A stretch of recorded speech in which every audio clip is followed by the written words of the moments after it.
Taming the Modal Beast. Mastering the use of could in English conditionals.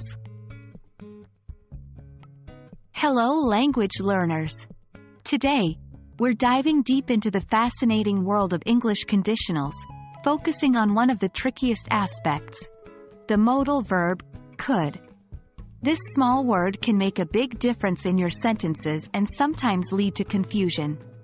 But don't worry, by the end of this video, you'll gain a better grasp of its appropriate and inappropriate use in different conditional structures.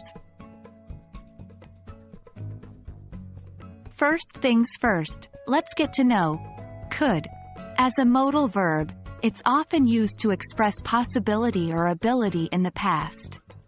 However, when it comes to conditional sentences, it can sometimes lead to confusion due to its multiple uses.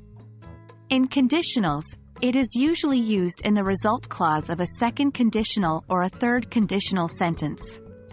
For example, if I had time, I could go to the party. Second conditional, if I had known it was your birthday, I could have bought a gift.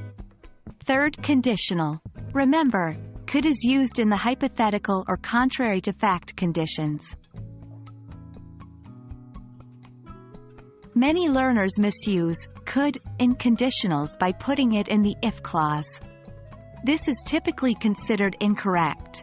The if clause should present a condition in either present or past, not a possibility or ability. Here's an incorrect example. If I could have time, I would go to the party. Instead, we should say, if I had time, I could go to the party. Another common mistake is mixing conditionals with could. You might mistakenly mix the second and third conditional. An incorrect example could be, if I had known it was your birthday, I could buy a gift.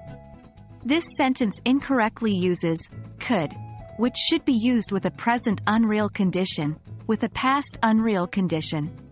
Instead, it should be, if I had known it was your birthday, I could have bought a gift. Navigating the realm of English conditionals, especially when using the modal verb, could, can be quite a journey. But with the right understanding and practice, you'll soon be able to avoid common pitfalls and use could confidently in your sentences. Keep practicing these conditional structures and remember, every mistake is a learning opportunity. Happy learning, and see you in the next video.